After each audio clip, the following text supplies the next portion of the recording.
Hello students, welcome back to my YouTube channel.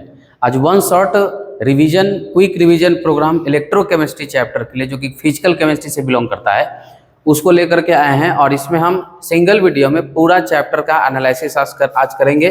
Formula और जो छोटा छोटा डेफिनेशन कॉन्सेप्ट वो सारा चीज़ में डिस्कस करने वाले हैं। जैसे इलेक्ट्रोकेमिस्ट्री को डिफाइन क्या करते हैं कि electrochemistry is the branch of physical chemistry in which we study about interconversion of chemical energy to electrical energy and electrical energy to chemical energy. Definition यही है, it is the branch of chemistry in which we study about interconversion of electrical energy to chemical energy and chemical energy to electrical energy. तो आप इसको note भी कर सकते हैं। Electrochemistry को हम 4 पार्ट में डिवाइड करते हैं। इलेक्ट्रोकेमिस्ट्री को मतलब ये जो चैप्टर है 4 सेक्शन में खत्म होगा। पहले देखेंगे इलेक्ट्रोलिटिक सेल, उसके बाद इलेक्ट्रोकेमिकल सेल, उसके बाद कंडक्टेंस और फिर देखेंगे बैटरी के बारे में। तो सबसे पहले शुरू करते हैं इलेक्ट्रोलिटिक सेल। इलेक्ट्रोलिटिक सेल क्या होता है? It is the device which convert electrical energy into chemical energy. एक ऐसा डिवाइस होता है जो क्या करता है कि इलेक्ट्रिसिटी हम उसको सप्लाई देते हैं, इलेक्ट्रिसिटी के बदला में हमें केमिकल सब्सटेंस डिपॉजिट होता है या हमें मिलता है। तो ऐसे डिवाइस को हम लोग इलेक्ट्रोलिटिक सेल को के नाम से जानते हैं। यहाँ पर याद रखना है एनोड और कैथोड। किसी भी तरह का सेल पढ़ रहे हैं इस पूरे चैप्टर में आपको एनोड और कैथोड को ध्यान रखना है। इलेक्ट्रोलिटिक सेल में एनोड पॉजिटिव होता है और कैथोड जो होता है वो निगेटिव होता है। और एक कॉन्सेप्ट जो पूरे सब जगह लागू होने वाला है, साइंस से उसको कोई मतलब नहीं है, एनोड पर हमेशा ऑक्सीडेशन होगा, कैथोड पर हमेशा रिडक्शन होने वाला है। एनोड पर हमेशा ऑक्सीडेशन होगा, कैथोड पर हमेशा क्या होगा? रिडक्शन होगा। चाहे इलेक्ट्रोलिटिक सेल हो या फिर आगे जो हम लोग पढ़ेंगे गैल्वेनिक सेल हो, इन सभी में एनोड पर ऑक्सीडेशन होने वाला है और कैथोड पर रिडक्शन होने वाला है। हाँ, साइन चेंज हो जाता है। इलेक्ट्रोलिटिक सेल में एनोड पॉजिटिव चार्ज का होता है और कैथोड जो होता है वो निगेटिव चार्ज का होता है। एक छोटे से पिक्चर में यहाँ पर आप समझ सकते हैं। एक बीकर में यहाँ पर इलेक्ट्रोलिटिक सॉल्यूशन लिया गया और इसमें 2 इलेक्ट्रोड डाल दिया गया है। बैटरी के टर्मिनल से दोनों को कनेक्ट किया गया। बैटरी के पॉजिटिव टर्मिनल से जिसको कनेक्ट किए हैं वो एनोड है और बैटरी के नेगेटिव टर्मिनल से जिसको कनेक्ट किए हैं वो क्या है? कैथोड है।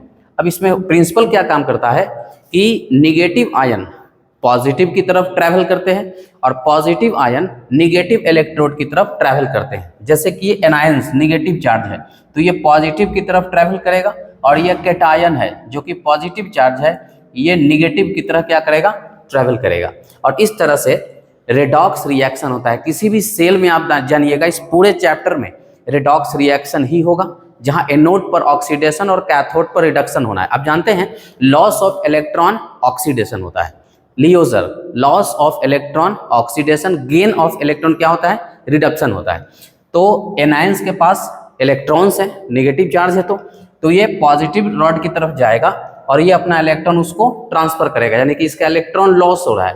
तो एनायंस का क्या हो गया? ऑक्सीडेशन। जबकि कैटायंस जो होंगे वो जब निगेटिव प्लेट पर आएंगे तो ये इलेक्ट्रॉन गेन करेंगे वहां पर, तो ये कैटायन का क्या हो जाएगा? रिडक्शन हो जाएगा। तो इस तरह से फाइनली पूरे रिएक्शन में क्या हो रहा है? एक रिडॉक्स रिएक्शन हो रहा है। जो रिएक्शन हो रहा है यहाँ पर उस रिएक्शन का टाइप क्या है? Redox reaction. आगे बढ़ते हैं। इलेक्ट्रोलाइट्स क्या होते हैं? अक्सर एग्जाम में ये भी पूछ दिया जाता है, define electrolyte, how many types of electrolytes. Basically ये एग्जामिनेशन पॉइंट ऑफ व्यू से आपको करवा रहे हैं। इलेक्ट्रोलाइट एक ऐसा कंपाउंड है जो एक्वस में डालने के बाद कैटायन और एनायन में टूट जाते हैं, यानी कि पॉजिटिव चार्ज और निगेटिव चार्ज में डिसोसिएट हो जाता है, तो उसको हम कहते हैं इलेक्ट्रोलाइट। और इलेक्ट्रोलाइट 2 तरह का होता है, strong electrolyte and weak electrolyte. Strong electrolyte क्या होता है? 100% टूट जाता है, जैसे NaCl, KCl, जितने भी आयोनिक कंपाउंड है वो टूट जाता है 100%, डिसोसिएट हो जाता है। वीक इलेक्ट्रोलाइट क्या होता है? इनकम्प्लीट डिसोसिएशन होता है, कंप्लीट डिसोसिएशन नहीं होता है, मे बी 80% डिसोसिएट हो रहा हो, 60% डिसोसिएट हो रहा हो। तो वीक इलेक्ट्रोलाइट पूरा टूटता नहीं है, जबकि स्ट्रॉन्ग इलेक्ट्रोलाइट जो होता है वो पूरा डिसोसिएट कर जाता है। अब इलेक्ट्रोलिटिक सेल, जैसे हम इलेक्ट्रोलिटिक सेल की अब हम बात करने जा रहे हैं, थोड़ा डिटेल में बात करेंगे, तो इलेक्ट्रोलिटिक सेल को 2 पार्ट में पढ़ा जाता है। एक होता है क्वालिटेटिव एनालिसिस और एक होता है quantitative analysis. Electrolytic cell 2 part में स्टडी होगा, क्वांटिटेटिव एनालिसिस और क्वालिटेटिव एनालिसिस। क्वांटिटेटिव एनालिसिस में क्या होता है कि क्वालिटेटिव एनालिसिस में क्या बनेगा, जब रिएक्शन होगा तो प्रोडक्ट क्या होगा। और क्वांटिटेटिव एनालिसिस में पढ़ते हैं कि जो भी चीज़ बना उसका अमाउंट क्या था। तो मतलब क्वालिटेटिव एनालिसिस में पढ़ते हैं कि क्या बनेगा, और क्वांटिटेटिव एनालिसिस में पढ़ते हैं कि कितना बनेगा। अब इसी हिसाब से जब हम क्वालिटेटिव एनालिसिस को पहले देखना चाहेंगे कि क्वालिटेटिव एनालिसिस में जब आते हैं तो ये देखते हैं कि क्या बनेगा, which types of reaction occurs, which types of product is form during the reaction. Reaction हुआ तो प्रोडक्ट क्या बनेगा। अब इस चीज को जानने के लिए आपको एक टर्म यहाँ पर देखना होगा जिसको कहते हैं इलेक्ट्रोकेमिकल सीरीज। और शॉर्ट क्वेश्चन में इसको डिफिनीशन के तौर पर पूछा भी जाता है बोर्ड एग्जाम्स में कि what define electrochemical series, what is electrochemical series. तो इलेक्ट्रोकेमिकल सीरीज क्या है कि ये एक अरेंजमेंट ऑफ डिफरेंट एलिमेंट है रिडक्शन पोटेंशियल के टर्म में।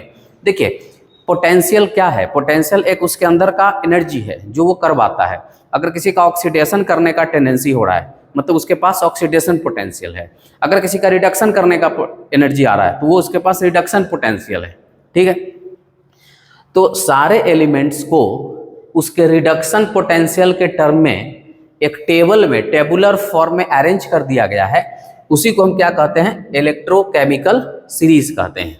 मतलब कि उस सीरीज को देख करके आप ये बता सकते हैं कि कोई एलिमेंट अगर रिडक्शन करेगा तो कौन ज़्यादा करेगा कौन कम करेगा, कौन जल्दी ऑक्सीडाइज हो जाएगा कौन जल्दी रिड्यूस हो जाएगा। इन सब बातों का पता आपको इलेक्ट्रोकेमिकल सीरीज में मिलता है। तो एक एलिमेंट्स का कलेक्शन है टेबुलर फॉर्म में जो दिखाया गया है एक सीरीज में रिडक्शन पोटेंशियल के टर्म में, उसी को हम कहते हैं इलेक्ट्रोकेमिकल सीरीज। तो आप इसको नोट कर सकते हैं, it is arrangement of different elements in terms of reduction potential is called electrochemical series. तो आगे बढ़ते हैं।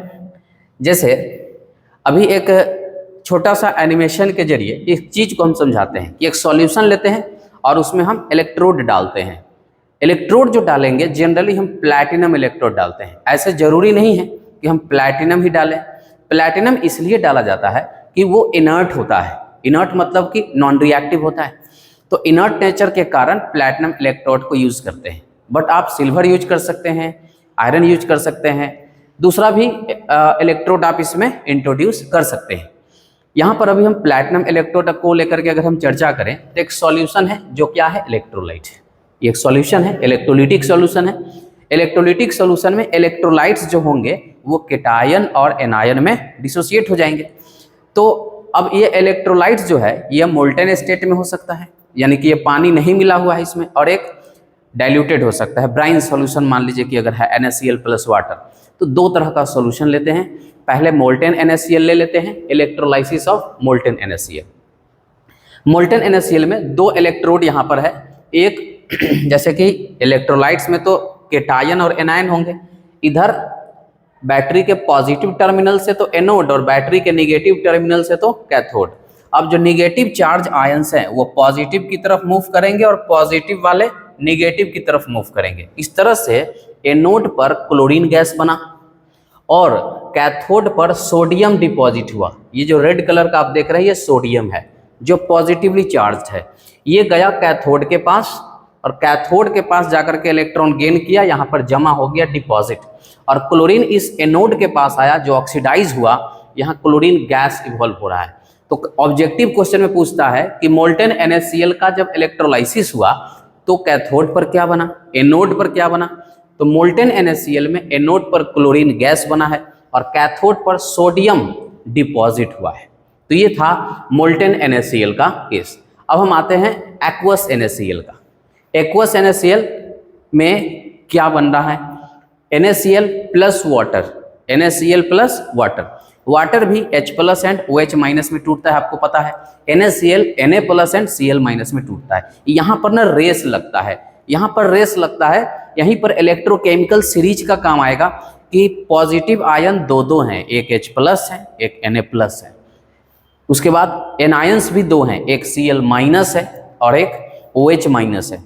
अब सवाल है Na प्लस और H प्लस में, ये चूंकि रिडक्शन करने वाले स्पेसीज है, क्योंकि पॉजिटिव चार्ज है तो इलेक्ट्रॉन देगा नहीं, इलेक्ट्रॉन लेगा, गेन करेगा, और जब गेन करेगा तो रिडक्शन होगा।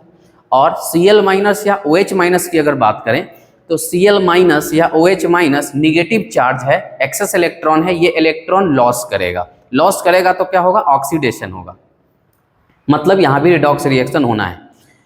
इसमें पॉजिटिव टर्मिनल से जो यहाँ पर एक रॉड लगा हुआ है एनोड है, निगेटिव टर्मिनल बैटरी से जो लगा हुआ कैथोड है। ये ब्राइन सॉल्यूशन है। ब्राइन सॉल्यूशन का मतलब हुआ कि वाटर प्लस इलेक्ट्रोलाइट जैसे कि NaCl। तो अब यहाँ पर हम थोड़ा समझते हैं कि क्या हो रहा है यहाँ पर, कि जैसे एक सॉल्यूशन है NaCl, वाटर में डिप कर दिया है, तो Na प्लस और Cl माइनस कहाँ से आना है, ये NaCl से Na प्लस और निगेटिव आयन जो बनेगा वो Cl माइनस होगा। उसी तरह से एक और इलेक्ट्रोलाइट यहाँ पर बात करेंगे, वाटर से H प्लस और क्या आएगा OH माइनस, तो H plus Na plus 2 ion, Cl minus OH minus 2 N ion. अब क्या होगा, जब इलेक्ट्रोलाइसिस हो रहा होगा, अब रेस लगेगा सभी में। मान लीजिए हम पॉजिटिव चार्ज की तरफ देखते हैं, तो पॉजिटिव चार्ज की तरफ कोई नेगेटिव चार्ज जाएगा, लेकिन नेगेटिव चार्ज 2 है, एक है Cl माइनस, एक है OH माइनस, एक है Cl माइनस और एक है OH माइनस। तो पॉजिटिव है तो यहाँ से Cl माइनस और OH माइनस गया, लेकिन OH माइनस गायब हो जाएगा, उससे ज़्यादा ऑक्सीडेशन Cl माइनस का है, तो Cl माइनस यहाँ पर क्लोरीन गैस बना देगा। एनोड पर बना क्लोरीन, लेकिन वही अगर माइनस की बात करें तो यहाँ पर H प्लस जाएगा और Na प्लस, तो H प्लस यहाँ पर रिड्यूस होगा, गेन करेगा और हाइड्रोजन गैस बना लेगा यहाँ पर। मतलब फाइनली क्या हो रहा है, हाइड्रोजन गैस कैथोड पर बन रहा है और एनोड पर क्लोरीन गैस बन रहा है। यहाँ पर ध्यान से देखिएगा, ब्राइन सॉल्यूशन में दो गैस बन रहा है, हाइड्रोजन गैस बन रहा है और क्लोरीन गैस बन रहा है, और सोडियम हाइड्रोक्साइड Na प्लस बच गया, OH माइनस बच गया। तो अगर सोडियम क्लोराइड को वाटर के साथ इलेक्ट्रोलाइसिस कराइएगा तो सोडियम हाइड्रोक्साइड इस सॉल्यूशन में बनने लगेगा। सोडियम हाइड्रोक्साइड जो कि बेसिक नेचर है, और बेसिक नेचर बढ़ रहा है यानी pH लेवल घट रहा है, pH वैल्यू बढ़ते जाएगा, pH वैल्यू बढ़ेगा। जब बेसिक एसिडिक होता है तो pH घटता है, बेसिक होता है तो pH बढ़ता है। तो NaOH बन रहा है यानी कि सॉल्यूशन बेसिक होता जा रहा है, तो इसका pH लेवल बढ़ते जाएगा, हाइड्रोजन गैस निकलेगा, क्लोरीन गैस निकलेगा। हाइड्रोजन गैस कहाँ निकलेगा, कैथोड पर, क्लोरीन गैस कहाँ निकलेगा, एनोड पर। अब NaOH भी बनेगा, यानी कि जब सोडियम क्लोराइड का वाटर इलेक्ट्रोलाइसिस कराते हैं तो हाइड्रोजन गैस निकलता है कहाँ पर, कैथोड पर, और क्लोरीन गैस कहाँ पर निकलता है, एनोड पर।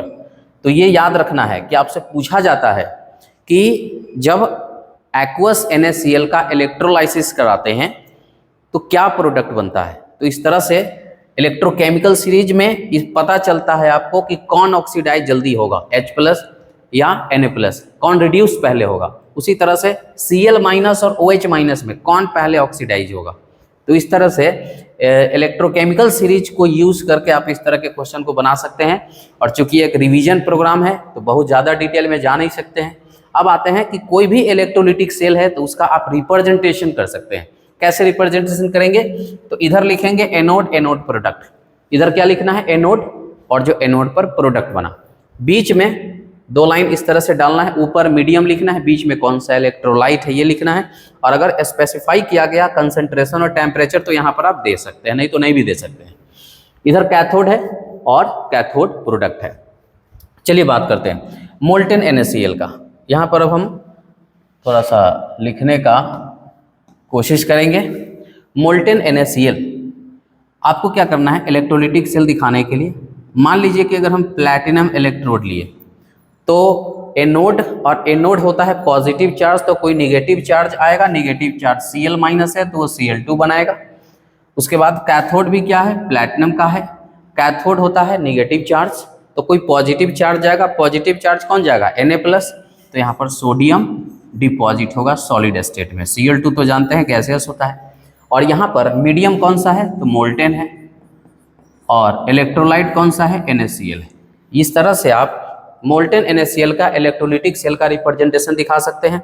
अगर हम वही एक्वस NaCl में आ जाए तो प्लैटिनम, दोनों तरफ प्लैटिनम, एनोड कैथोड सब क्या है, प्लैटिनम, इधर एनोड रखेंगे, एनोड रखेंगे। और यहाँ पर अभी हमने देखा है एनोड का कौन सा चार्ज होता है, पॉजिटिव चार्ज होता है, तो कोई निगेटिव चार्ज वाला आएगा, यहाँ पर क्लोरीन गैस निकलने वाला है, और यहाँ पर क्या, हाइड्रोजन गैस निकलने वाला है। यहाँ पर मीडियम है एक्वस, और इलेक्ट्रोलाइट कौन सा यूज किए हैं, NaCl। तो इस तरह से ऑब्जेक्टिव क्वेश्चन जो MCQ पूछता है, इसमें से कोई भी बात आपसे पूछ सकता है। नोड पर क्या बना, कैथोड पर क्या बना, सॉल्यूशन में कुछ बन रहा है, सॉल्यूशन एसिडिक हो रहा है, बेसिक हो रहा है, ये सारा चीज आपसे पूछ सकता है। अगला है मोल्टेन NaCl। ये याद भी रखना है एक तरह से कि molten NaCl gives sodium at cathode और क्लोरीन एट एनोड। लेकिन अगर एक्वस NaCl में जाते हैं तो हाइड्रोजन बनता है कैथोड पर और क्लोरीन बनता है एनोड पर। You must be remembered. अब आते हैं क्वांटिटेटिव, तो वो तो हो गया क्वालिटेटिव, यानी कि इलेक्ट्रोलाइसिस के बाद क्या बना। दो एग्जाम्पल लेकर के अभी आपको क्लियर किए हैं, ऐसे ऐसे बहुत सारे एग्जाम्पल्स होंगे। जो लॉन्ग वीडियोस जो बने हुए हैं उसमें आपको काफ़ी सारा क्वेश्चंस मिल जाएगा। क्वांटिटेटिव एनालिसिस पर आते हैं, कितना बनेगा। अब इसको कैलकुलेट करने के लिए फैराडेज लॉ आपको पढ़ना पड़ेगा। इसको कैलकुलेट करने के लिए क्या पढ़ना होगा, फैराडेज लॉ। फैराडे ने इसको कैलकुलेट करने का कोशिश किया। इसने दो लॉ यहाँ पर दे रखा है, Faraday first law, Faraday second law. तो फैराडे फर्स्ट लॉ में क्या कहता है कि the amount of substance deposited at cathode is directly proportional to charge and time. कितना देर तक आप कितना चार्ज दिए उस पर यह डिपेंड करता है, यानी कि weight of substance directly proportional to Q into T, charge and time. अब कितना देर तक आप दिए हैं, W equal to directly proportional to charge सिर्फ होना चाहिए कि जितना चार्ज दीजिएगा, और Q बराबर होता है IT। Q बराबर क्या होता है, IT, चार्ज एंड टाइम नहीं होगा, सिर्फ चार्ज होगा। तो W directly proportional to Q, यानी कि वेट कितना आएगा, जितना कि आप चार्ज उसको देंगे, जितना कि उसको इलेक्ट्रिसिटी आप देंगे। तो Q बराबर क्या होता है, IT। Q बराबर चार्ज इक्वल टू होता है I into T, current into time. तो W यानी कि वेट के लिए एक और फार्मूला आ जाएगा Z इंटू IT। ये फार्मूला जरूर यूज करना है, जहां पर Z जो है ये इलेक्ट्रोकेमिकल इक्विवेलेंस है, इलेक्ट्रोकेमिकल इक्विवेलेंस, और E बराबर Z इक्वल जो होता है वो होता है E/F। F मतलब फैराडे। थोड़ा सा यहाँ पर हम हिंट कर देते हैं आपको, जैसे एक इलेक्ट्रॉन का चार्ज होता है 1.6 into 10 to the power -19 coulomb. 1 mole electron, अगर 1 मोल इलेक्ट्रॉन एक मोल में होता है 6.02 into 10 to the power 23, multiply कर देंगे चार्ज के लिए -19 कूलम, तो ये 96,500 कूलम आ जाएगा। इसी को हम फैराडे कहते हैं, यानी 1 मोल इलेक्ट्रॉन के लिए 1 फैराडे आप यूज कर सकते हैं। तो W क्या, ZIT, और Z के जगह E/F, तो आप लिख सकते हैं कि W इक्वल टू E/F और IT। अगर हम इसको और आगे बढ़ाएं तो weight by equivalent equal to IT/F, ये एक फार्मूला यहाँ पर आता है। वेट बाई इक्विवेलेंट को नंबर ऑफ इक्विवेलेंट, और इसको नंबर ऑफ फैराडे आप बोल सकते हैं। नंबर ऑफ इक्विवेलेंट और नंबर ऑफ फैराडे सेम ही होगा, दोनों इक्वल होंगे। अगर एक फैराडे इलेक्ट्रिसिटी दिए तो एक इक्विवेलेंट वहां पर सब्सटेंस डिपॉजिट होगा। इस तरह से एक कॉन्सेप्ट यहाँ पर बनता है। तो ये फैराडे का फर्स्ट लॉ हो गया। अगर हम सेकेंड लॉ की तरफ चले, फैराडे सेकेंड लॉ क्या कहता है कि मान लीजिए यहाँ पर दो इलेक्ट्रोलिटिक सेल को हम सीरीज में कनेक्ट कर देते हैं, इलेक्ट्रोलिटिक सेल को सीरीज में कनेक्ट कर देते हैं। इसको ऐसे जोड़ दिए और यहाँ बैटरी लग चुका है, ये पॉजिटिव चार्ज है, इधर निगेटिव चार्ज है, एनोड हो गया, कैथोड हो गया, और यहाँ पर इलेक्ट्रोलाइट है, ये कैथोड है। यहाँ पर भी ये क्या हो जाएगा, कैथोड हो जाएगा। तो अब ध्यान से देखना है, यहाँ पर मान लीजिए कि यहाँ पर A है और यहाँ पर जमा हो रहा है वो B। यहाँ जो जमा हो रहा है वो क्या जमा हो रहा है, A, और यहाँ जो जमा हो रहा है वो क्या जमा हो रहा है, B जमा हो रहा है। ठीक है, यहाँ पर 1 2 करके, तो दोनों का कहता है, देखिए क्या अब आपको यहाँ पर समझना है कि सेकेंड लॉ क्या कहता है कि according to this law if equal amount of charge is given, अगर आप बराबर चार्ज उसको देते हैं इलेक्ट्रोलिटिक सेल में, then number of equivalent at each cathode is equal. Number of equivalent सब में क्या हो जाएगा, बराबर हो जाएगा। जितना भी सेल आप कनेक्ट कर रखे हैं, सारे सेल में कैथोड पर जो भी चीज जमा हो रहा है उसका नंबर ऑफ इक्विवेलेंट क्या हो जाएगा, बराबर हो जाएगा। तो जैसे अगर यहाँ ए लिए हैं और यहाँ बी लिए हैं तो डब्ल्यू ए बटा ई ए इक्वल हो जाएगा यहाँ डब्ल्यू बी बटा ई बी। ई मतलब क्या, इक्विवेलेंट वेट। डब्ल्यू मतलब वेट, ई का मतलब इक्विवेलेंट वेट। तो हम ए बी करके आपको बताएं, इसको यहाँ पर W1 by E1 W2 by E2 करके लिखा हुआ है। तो ये सेकंड लॉ है कि अगर आप सेम करंट पास कराते हैं सभी सेल में तो जो कैथोड पर अमाउंट जमा हो रहा है उन सारे अमाउंट का जो हर एक कैथोड के जो जमा हुए हैं सब्सटेंस उसके नंबर ऑफ इक्विवेलेंट क्या होंगे, बराबर होंगे। तो number of equivalent at each cathode equal हो जाएगा। ये है फैराडे का सेकंड लॉ, इस पर भी क्वेश्चन रहता है।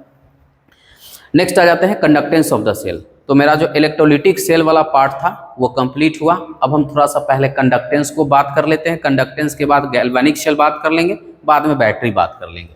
कंडक्टेंस क्या है, इसमें मेनली कुछ टर्म हमको इसमें देखना होता है, जैसे resistance, specific resistance, conductance, specific conductance, cell constant, ये सब चीज हम लोग देखते हैं। रेजिस्टेंस क्या है, ये ओम के नियम का पालन करता है। What is resistance, it follow Ohm's law. और रेजिस्टेंस डिफाइन होता है the ratio of potential difference बटा current, R equal to V बटा I, ताकि आप लिख सकते हैं V इक्वल टू IR, ये पहले से भी आप जानते हैं। रेजिस्टेंस का यूनिट होता है ओम, या तो आप OHM करके लिखिए या ये सिंबल बनाया गया है, दोनों में से कोई भी आप यूज कर सकते हैं इसके यूनिट के लिए। तो रेजिस्टेंस क्या होता है, ओम। ओम को ऐसे और ऐसे किसी भी तरह से आप लिख सकते हैं। उसके बाद होता है कंडक्टेंस। कंडक्टेंस कंडक्टर नहीं, यहाँ पर कंडक्टेंस होगा। तो कंडक्टेंस क्या होता है, it is the reverse of resistance, resistance का उल्टा। कंडक्टेंस को G से लिखते हैं, कंडक्टेंस को किस चीज से लिखते हैं, G से लिखते हैं। तो G इक्वल टू 1/R, ये है फॉर्मूला, यहाँ भी लिखा हुआ है। कंडक्टेंस इक्वल टू 1 रेजिस्टेंस, ठीक है।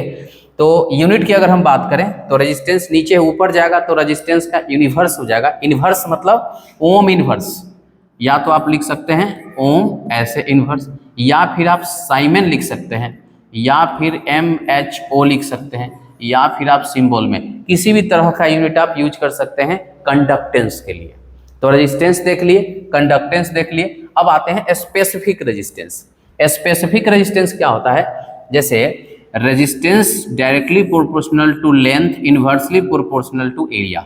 अब यहाँ से प्रोपोर्शनलिटी कांस्टेंट हटा करके रो सिंबल देते हैं इक्वल साइन देने के लिए, रो इंटू L/A, ये फार्मूला आया। यही रो जो है यहाँ पर इसको बोलते हैं स्पेसिफिक रेजिस्टेंस, यही आप भूल जाएंगे, तो इसको आपको ध्यान से देखने का जरूरत है। रो क्या है, स्पेसिफिक रेजिस्टेंस, या फिर हम एक और चीज इसको कहते हैं रेसिस्टिविटी। स्पेसिफिक रेजिस्टेंस भी बोलते हैं, या दूसरा नाम इसको क्या बोलते हैं, resistivity. It is also called resistivity, यहाँ भी लिखा हुआ है। अब यहाँ से अगर हम रो का वैल्यू निकालें, rho equal to RA/L, A/L। R क्या है, R हो जाएगा ओम, एरिया है सेंटीमीटर स्क्वायर, लेंथ है सेंटीमीटर, 1 सेंटीमीटर से 1 सेंटीमीटर कटेगा, यूनिट आ जाएगा इसका ओम सेंटीमीटर। तो इस तरह से स्पेसिफिक रेजिस्टेंस, जिसको कि हम रो से रिप्रेजेंट करते हैं या रेजिस्टिविटी से रिप्रेजेंट करते हैं, इस तरह से यूनिट निकालते हैं। तो यूनिट याद रखिएगा, यूनिट ऑफ रेसिस्टिविटी या स्पेसिफिक रेजिस्टेंस ओम सेंटीमीटर। ऐसा यूनिट में जाएंगे तो ओम मीटर होगा, लेकिन इलेक्ट्रोलिटिक सेल बहुत बड़ा नहीं होता है, उसका डिस्टेंस क्या होता है, सेंटीमीटर में होता है, इसलिए ओम सेंटीमीटर। अगर ओम मीटर भी आता है तो समझना है कि वो ऐसा यूनिट में रख रहा है। चलिए इसके बाद आ जाते हैं, देखिए रेजिस्टेंस है तो स्पेसिफिक रेजिस्टेंस है, उसी तरह से कंडक्टेंस है तो स्पेसिफिक कंडक्टेंस है। स्पेसिफिक के लिए स्पेसिफिक कंडक्टेंस को कंडक्टिविटी भी कहते हैं, कापा, कापा बोलते हैं इसको, के की जैसा लिखा जाता है। तो it is reverse of specific resistance, और रेसिस्टिविटी भी बोलेंगे इसको, specific reverse of specific resistance या रेसिस्टिविटी। इस ये क्या होगा, रेजिस्टेंस का उल्टा कंडक्टेंस हुआ, तो स्पेसिफिक रेजिस्टेंस का उल्टा स्पेसिफिक कंडक्टेंस हुआ। तो यहाँ पर रो इसको उल्टा कर देंगे तो यहाँ पर जो फॉर्मूला आने वाला है स्पेसिफिक कंडक्टेंस के, कापा, तो कापा का फॉर्मूला हो जाएगा 1/1/रो। ये फार्मूला हो गया, यहाँ पर फार्मूला लिखना भूल गए, तो फार्मूला भी इसी तरह से बोल्ड में लिखना चाहिए था, आप नोट करेंगे कापा इक्वल टू 1/रो। अब कापा का यूनिट क्या हो जाएगा, तो रो का यूनिट है ओम सेंटीमीटर, तो कापा का यूनिट हो जाएगा ओम इनवर्स सेंटीमीटर इनवर्स, या फिर हम ओम इनवर्स के जगह पर साइमन लिख सकते हैं और सेंटीमीटर इनवर्स, तो ये भी यूनिट चलेगा, ये भी यूनिट चलेगा। देखिए इस टॉपिक से एमसीक्यू क्वेश्चन में ज़्यादातर सवाल यूनिट से पूछा जाता है, कोई भी एक यूनिट आपसे पूछ दिया जाएगा कि इसका यूनिट बताइए, कोई एक टर्म का। आगे बढ़ते हैं, सेल कांस्टेंट क्या होता है, जी स्टार से इसको रिप्रेजेंट करते हैं, कंडक्टेंस को जी से रिप्रेजेंट किए थे, जी स्टार को सेल कांस्टेंट बोलेंगे। सेल कांस्टेंट क्या होता है, it is the ratio of length and area, G star equal to L by A, length upon area को क्या बोलते हैं, सेल कांस्टेंट बोलते हैं। अगर यूनिट की बात करें, लेंथ होता है सेंटीमीटर में, एरिया होता है सेंटीमीटर स्क्वायर में, 1 सेंटीमीटर से 1 सेंटीमीटर कटेगा, नीचे बचेगा सेंटीमीटर, ऊपर जाएगा सेंटीमीटर इनवर्स हो जाएगा। तो याद रखना है सेल कांस्टेंट का यूनिट क्या होगा, सेंटीमीटर इनवर्स। एक बहुत ही इंपॉर्टेंट फॉर्मूला यहाँ पर देखने को आ रहा है कि G into G star equal to kappa, G into G star equal to kappa. G मतलब कंडक्टेंस, जी स्टार मतलब सेल कांस्टेंट, जो कि किसके बराबर होता है, कंडक्टिविटी के बराबर होता है। तो याद रखना है इसको, conductance into cell constant equal to conductivity. Next है, इसी में मोलर कंडक्टेंस अब आते हैं। मोलर कंडक्टेंस क्या होता है, एक मोल आयंस के द्वारा इलेक्ट्रोलाइट के एक मोल लेना है और उसमें जो आयंस बन रहा है, उस आयंस के द्वारा जो कंडक्टिविटी शो हो रहा है, उसी को हम कहते हैं मोलर कंडक्टेंस। मोलर मतलब मोलारिटी, 1 मोल पर लीटर। तो क्या डिफाइन हो रहा है, conductance shown by ions of 1 mole of electrolyte is called molar conductance. आप सिंपली डिफिनीशन में ये लिख सकते हैं, बहुत ही सिंपल एंड स्ट्रेट है। अब यहाँ से सिंबल यूज करते हैं लेमडा, इसको लेमडा भी पढ़ते हैं, lambda M, capital lambda, small lambda. तो एक तो ये लेमडा होता है छोटा वाला, ये है बड़ा लेमडा। लेमडा एम क्या हो जाएगा, कापा इंटू 1000 बाई एम, जिसमें कि कापा क्या है, कंडक्टिविटी बोल सकते हैं इसको, या स्पेसिफिक कंडक्टेंस भी आप इसको बोल सकते हैं। और लेमडा एम क्या है, मोलर कंडक्टेंस। कैपिटल एम क्या है, कॉन्सेंट्रेशन। कैपिटल एम क्या है, कॉन्सेंट्रेशन। कॉन्सेंट्रेशन किस यूनिट में, मोल पर लीटर। मोलरिटी का यूनिट क्या होता है, मोल पर लीटर। अगर हम यूनिट की बात करें, यूनिट, तो कापा, कापा का साइन अभी आपने देखा था, साइमन सेंटीमीटर देखा था। और यहाँ पर मोलारिटी को देख लीजिए, मोलारिटी क्या होता है, मोल पर लीटर। तो सेंटीमीटर क्यूब में उसको हम अगर कन्वर्ट कर देंगे तो फाइनल जो यूनिट आ जाएगा, Simon centimetre square mole inverse, या आप साइमन को लिख सकते हैं ohm inverse centimetre square mole inverse. ये चीज यहाँ पर आ जाएगा, याद रखना है। इक्विवेलेंट कंडक्टेंस पर आ जाते हैं कि conductance shown by ions of 1। यहाँ पर हमने इक्विवेलेंट कंडक्टेंस, पता नहीं क्यों यहाँ पर नहीं है, यहाँ पर होना चाहिए था इक्विवेलेंट कंडक्टेंस, वहाँ था मोलर कंडक्टेंस, यहाँ पर क्या है, इक्विवेलेंट कंडक्टेंस है। इक्विवेलेंट कंडक्टेंस क्या होता है, 1 ग्राम इक्विवेलेंट के आयंस के द्वारा जो कंडक्टिविटी शो करेगा वो होगा इक्विवेलेंट कंडक्टेंस। 1 मोल आयंस के द्वारा जो कंडक्टिविटी शो हो रहा था उसको बोल रहे थे मोलर कंडक्टेंस, और 1 ग्राम इक्विवेलेंट आयंस के द्वारा जो कंडक्टिविटी शो होगा उसको बोलेंगे इक्विवेलेंट कंडक्टेंस, क्योंकि उसमें इक्विवेलेंट, और इक्विवेलेंट में नॉर्मलिटी टर्म आता है, ग्राम इक्विवेलेंट पर लीटर। याद होगा अगर सॉल्यूशन चैप्टर का है। लेमडा इक्यू इक्वल टू क्या हो जाएगा, सेम फार्मूला है, कापा इंटू 1000 बाई एन।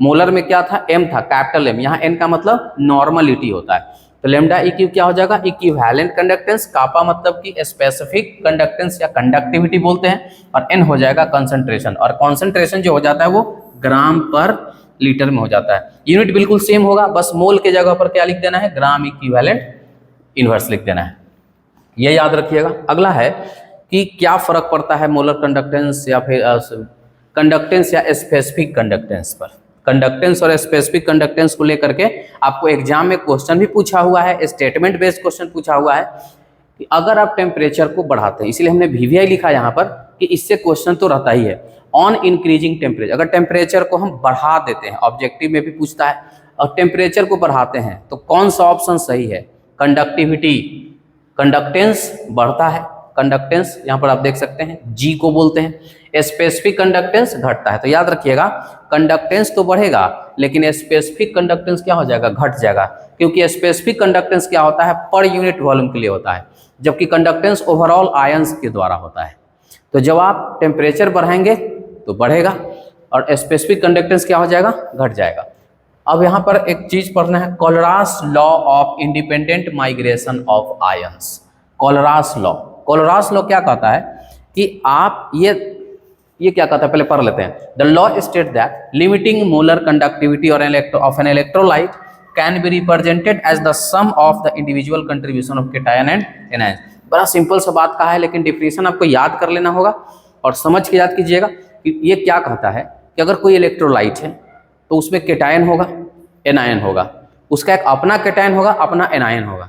उन जितने भी केटायंस है उनके द्वारा प्लस जितने भी एनायंस है उनके द्वारा जो कंडक्टेंस शो किया जा रहा है आप उसको जोड़ दीजिए, वही क्या हो जाएगा, टोटल मोलर कंडक्टेंस आ जाएगा। इसी को कहते हैं इंडिपेंडेंट माइग्रेशन ऑफ आयंस। ये कोलरास लॉ कहता है। इसको एग्जांपल से यहाँ समझते हैं कि मान लीजिए NaCl है तो लिमिटिंग मोलर कंडक्टेंस का मतलब स्टैंडर्ड कंडीशन पर molar conductance eight infinite dilution. ये एक वर्ड है कि मोलर कंडक्टेंस तो आप समझ रहे हैं, इनफाइनाइट डाइल्यूशन का मतलब हुआ कि वो जितना डाइल्यूट होना था उतना हो चुका है, अब वो उससे ज़्यादा डाइल्यूट नहीं होगा। तो NaCl को अगर बात करें तो सोडियम आयन के द्वारा molar conductance plus chloride ion के द्वारा मोलर कंडक्टेंस, ये हो गया, यही कोलरास लॉ है। अगर मान लीजिए कैल्शियम क्लोराइड की बात कर रहे हैं तो कैल्शियम आयन का द्वारा कंडक्टेंस प्लस क्लोराइड आयन, तो क्लोराइड आयन क्या है, Cl2 है, तो 2 क्लोरीन है तो यहाँ 2 से मल्टीप्लाई कर देंगे। यही कोलरास लॉ होता है, इससे ज़्यादा आपको कोई काम है नहीं। चलिए अब नेक्स्ट, तो मेरा 2 पार्ट खत्म हो गया, इलेक्ट्रोलिटिक सेल और एक खत्म हुआ है कंडक्टेंस। 2 और चीज बचा है, इसको अभी जल्दी से पूरा कर लेते हैं।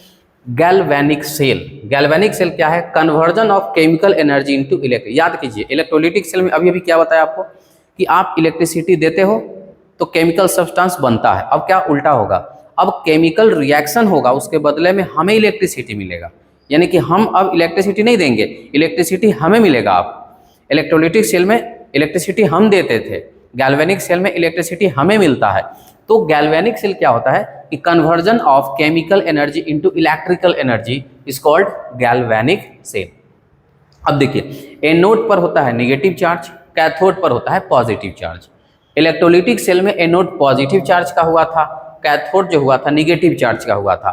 तो आप जरूर याद रखिएगा इलेक्ट्रोलिटिक सेल और गैल्वेनिक सेल, या गैल्वेनिक सेल को इलेक्ट्रोकेमिकल सेल भी बोलते हैं, दोनों एक ही नाम है। डैनियल सेल जिंक और कॉपर वाले को बोलते हैं Daniell cell, galvanic cell, electrochemical cell, voltaic cell. ये जो हम अभी 4 वर्ड बोले हैं ये चारों एक ही चीज को रिप्रेजेंट कर रहा है। तो याद रखिएगा इलेक्ट्रोलिटिक सेल में एनोड पॉजिटिव होता है, कैथोड निगेटिव होता है। जैसे ही गैल्वेनिक सेल में जाते हैं तो ये चीजें उल्टा हो जाती है, जैसे एनोड हो जाएंगे निगेटिव और कैथोड हो जाएंगे पॉजिटिव। एक डायग्राम से हम समझते हैं कि हाफ सेल हालांकि इसमें बनाया जाता है, पहले हाफ हाफ सेल बनाते हैं। एक ऑक्सीडेशन करने वाला अलग कंपार्टमेंट होता है, रिडक्शन करने वाला कंपार्टमेंट एक अलग होता है। तो एक डब्बे में हमने इधर ऑक्सीडेशन बनाया है, एक डब्बे में इधर हमने रिडक्शन बनाया है। तो जो ऑक्सीडेशन करता है वो एनोड कहलाता है, आपको पता है एनोड पर ऑक्सीडेशन होता है, बता रखें पहले से। और कैथोड पर क्या होता है, रिडक्शन होता है। कैथोड पर क्या होता है, रिडक्शन। एनोड पर क्या होता है, ऑक्सीडेशन। यानी कि एनोड पर लॉस ऑफ इलेक्ट्रॉन ऑब्जर्व किया जाएगा, जबकि कैथोड पर गेन ऑफ इलेक्ट्रॉन ऑब्जर्व किया जाएगा। क्या करते हैं, जिंक सल्फेट सॉल्यूशन में इसमें क्या डालना है, जिंक सल्फेट। अब जिंक सल्फेट से क्या मिलेगा आपको, तो जिंक 2+ मिलेगा, SO4 2- मिलेंगे। और जो रॉड पर जिंक है ये भी जिंक 2+, 2 इलेक्ट्रॉन यहाँ पर छोड़ देता है और 2 इलेक्ट्रॉन वहाँ पर छोड़ करके और जिंक आयन सॉल्यूशन में उतर जाता है, तैरने के लिए उतर जाता है। तो ये जो 2 इलेक्ट्रॉन है यहाँ पर लॉस किया और ये यहाँ पर आ गया जिंक 2+ आयन के फॉर्म में। और यहाँ पर ये क्या हम दे रखे हैं, ZnSO4। Zinc rod zinc sulphate solution में डालना है, copper sulphate CuSO4 copper rod डालना है उसमें। जिंक सल्फेट में जिंक रॉड, कॉपर सल्फेट में कॉपर रॉड। जिंक ऑक्सीडाइज करेगा, कॉपर रिड्यूस करेगा। जिंक एनोड है और एनोड क्या है, निगेटिव चार्ज, जहां पर क्या होने वाला है, ऑक्सीडेशन। यहां पर कॉपर क्या है, कैथोड, कैथोड होगा पॉजिटिव चार्ज और यहां क्या होने वाला है, रिडक्शन। कैथोड पर होता है रिडक्शन, कैथोड पर इसमें है पॉजिटिव चार्ज, एनोड पर होता है निगेटिव चार्ज और यहां होने वाला है ऑक्सीडेशन। अब हुआ क्या कि यहाँ पर इलेक्ट्रॉन जमा हो गया, काफी सारा इलेक्ट्रॉन यहाँ पर जमा होगा। अब ये इलेक्ट्रॉन यहाँ से ऐसे ट्रांसफर होगा और यहाँ पर Cu2+, 2 इलेक्ट्रॉन इसका गेन कर लिया और यहाँ पर आ गया प्लस चार्ज। ये प्लस चार्ज क्या किया, इस इलेक्ट्रॉन को गेन करेगा ऐसे। ये जो आप बीच में देख रहे हैं इसको बोलते हैं salt bridge, this is called salt bridge. आगे बताएंगे साल्ट ब्रिज का क्या काम है, सॉल्यूशन को न्यूट्रल करना। तो यहाँ पर ढेर सारे जिंक आयन जमा हो जाते हैं जिसको न्यूट्रल करने के लिए साल्ट ब्रिज यूज करते हैं। इसमें से निगेटिव चार्ज उतरेगा और पॉजिटिव आयन को खा जाएगा और यहाँ पर सॉल्यूशन जो ब्लॉक हो गया था वो फ्री हो जाएगा। यहाँ भी क्या होता है, यहाँ पर निगेटिव चार्ज जमा हो जाता है तो यहाँ से पॉजिटिव चार्ज उतरता है, इधर उतरेगा पॉजिटिव, इधर उतरेगा निगेटिव, निगेटिव उतरेगा पॉजिटिव को न्यूट्रलाइज करेगा, पॉजिटिव उतरेगा निगेटिव को न्यूट्रलाइज करेगा। तो फिर से इलेक्ट्रॉन लॉस होगा, इलेक्ट्रॉन मूव करते रहेगा, ब्लॉकेज नहीं रहेगा, जिसके कारण करंट अपोजिट डायरेक्शन में फ्लो करेगा और डिवाइस यूज होगा। तो यही है गैल्वेनिक सेल। इसमें एनोड पर ऑक्सीडेशन हो यानी कि जिंक का ऑक्सीडेशन और कॉपर का reduction. Why zinc oxidize, because zinc has tendency to oxidise. Why copper reduce, copper has tendency to reduce. दोनों का अपना अपना पोटेंशियल है। जिंक का टेंडेंसी है ऑक्सीडाइज होना, जबकि कॉपर 2+ का टेंडेंसी है रिड्यूस होना। तो इस तरह से यहाँ पर ऑक्सीडेशन और रिडक्शन चलता है। ये पूरा डायग्राम गैल्वेनिक सेल का है, आप इसे नोट कर सकते हैं। तो कुछ इंपॉर्टेंट पॉइंट, इलेक्ट्रोड पोटेंशियल क्या है, काफ़ी सारा चर्चा चल रहा है आजकल कि एग्जाम्स में भी देखिएगा ये चीज़ ना बहुत बार पूछा गया है, इसलिए आजकल बहुत सारे बता भी रहे हैं। इलेक्ट्रोड पोटेंशियल क्या है, आपने इलेक्ट्रोड डाला, जिस मेटल का इलेक्ट्रोड है उसी मेटल का सॉल्यूशन है, तो आयंस इसी मेटल का होगा ना। तो मेटल के इलेक्ट्रोड और उसके आयंस के बीच में एक अपोजिट चार्ज डेवलप होता है, ठीक है, जिसके कारण वहां पोटेंशियल डिफरेंस क्रिएट हो जाता है। जिसके कारण क्या होता है, जैसे जिंक इलेक्ट्रोड पर निगेटिव चार्ज आएगा। चलिए यहाँ पर आपको यहाँ समझाते हैं डायग्राम में। जैसे ये जिंक रॉड है, इस पर निगेटिव चार्ज होगा क्योंकि जिंक अपना इलेक्ट्रॉन छोड़ करके सॉल्यूशन में उतर रहा है, तो सॉल्यूशन पॉजिटिव चार्ज से भर जाएगा जबकि रॉड निगेटिव चार्ज से भर जाएगा। तो मेटल का निगेटिव आ जाता है और जबकि सॉल्यूशन में उसी मेटल का पॉजिटिव चार्ज आ जाता है। इन अपोजिट चार्ज के वजह से एक पोटेंशियल डिफरेंस क्रिएट होता है। इसी को तो अगर ये काम अगर ऑक्सीडेशन में हो रहा है तो ऑक्सीडेशन पोटेंशियल, यही काम अगर रिडक्शन वाले टर्म में होगा तो रिडक्शन पोटेंशियल। तो यहाँ पर एक टर्म डिफाइन क्या कर रहा है कि आप डिफाइन कीजिए इलेक्ट्रोड पोटेंशियल क्या है। क्या लिखेंगे आप कि the potential develop between metal electrode and it's ion in solution is called electrode potential. फिर एक क्वेश्चन आया था अगले साल, स्टैंडर्ड इलेक्ट्रोड पोटेंशियल डिफाइन कीजिए। वही इलेक्ट्रोड पोटेंशियल अगर आप एक स्टैंडर्ड कंडीशन पर मेजरमेंट कर रहे होते हैं तो उसको बोलते हैं स्टैंडर्ड इलेक्ट्रोड पोटेंशियल। अब स्टैंडर्ड कंडीशन क्या होता है, 1 molar concentration at 1 bar pressure, the temperature 298 kelvin. Electrode potential कहाँ पर हो, 1 मोलर कंसंट्रेशन के लिए 1 बार प्रेशर पर, 1 atm भी ले सकते हैं, और 298 केल्विन टेम्परेचर पर। इन कंडीशन पर जो इलेक्ट्रोड पोटेंशियल आप मेजरमेंट करते हैं उसको बोलते हैं स्टैंडर्ड इलेक्ट्रोड पोटेंशियल। क्या लिखा है कि if electrode potential measured at this condition is called standard electrode potential. 2 marks के लिए छोटा शॉर्ट क्वेश्चन में ये चीज पूछता है, याद रखिएगा। अब इलेक्ट्रोड पोटेंशियल जो है, तो अभी बताया आपको इलेक्ट्रोड पोटेंशियल 2 टाइप का हो सकता है, एक हो सकता है ऑक्सीडेशन पोटेंशियल और एक हो सकता है रिडक्शन पोटेंशियल। अगर वो उसके अंदर पोटेंशियल है ऑक्सीडाइज करने का, then that will be oxidation potential. अगर उसके पास टेंडेंसी है रिडक्शन करने का, they will have reduction potential. लेकिन एक और बात हम लोग पढ़ चुके हैं कि ऑक्सीडेशन कहाँ होता है, रिडक्शन कहाँ होता है। ऑक्सीडेशन होता है एनोड पर, चाहे वो कोई भी सेल हो। रिडक्शन कहाँ होता है, कैथोड पर होता है। तो यहाँ पर देखिए इलेक्ट्रोड पोटेंशियल एक होता है ऑक्सीडेशन पोटेंशियल, ये होता है एनोड पर। जैसे अभी एग्जाम्पल जो वहाँ आप दिखा रहे थे, जिंक ऑक्सीडाइज हो रहा था, जिंक अपना 2 इलेक्ट्रॉन लॉस करके और जिंक आयन में कन्वर्ट हो गया। यहीं पर एक चीज़ आपको बताते चलेंगे कि जब मेटल इस तरह से होता है जिस पर कोई चार्ज नहीं होता है, इलेक्ट्रॉन लॉस करने से पहले ये सॉलिड स्टेट में रहता है। ये अभी से लेकर के और लास्ट तक ध्यान रखेंगे। जबकि जिंक आयन एक्वस कंडीशन में रहेगा। यहाँ जिंक का ऑक्सीडेशन हो रहा है मतलब कि आप एनोड पर है, रिडक्शन हो रहा है मतलब कि आप कैथोड पर है। रिडक्शन किसका होगा, कॉपर यहाँ पर रिड्यूस हो रहा है क्योंकि Cu2+ का टेंडेंसी है इलेक्ट्रॉन गेन करने का। तो Cu2+ क्या करेगा, इलेक्ट्रॉन गेन करेगा, 2 इलेक्ट्रॉन गेन करके कॉपर में डिपॉजिट हो रहा है, और रिडक्शन हो रहा है gain of electron reduction, loss of electron oxidation. तो मतलब इलेक्ट्रोड पोटेंशियल 2 टाइप के हो जाएंगे, oxidation potential and reduction potential. Oxidation potential anode पर, रिडक्शन पोटेंशियल कैथोड पर। जिंक ऑक्सीडाइज होता है, कॉपर रिड्यूस होता है, क्योंकि जिंक इलेक्ट्रॉन को लॉस कर रहा है जबकि कॉपर इलेक्ट्रॉन को गेन कर रहा है। तो एक ये होगा। आगे बढ़ते हैं।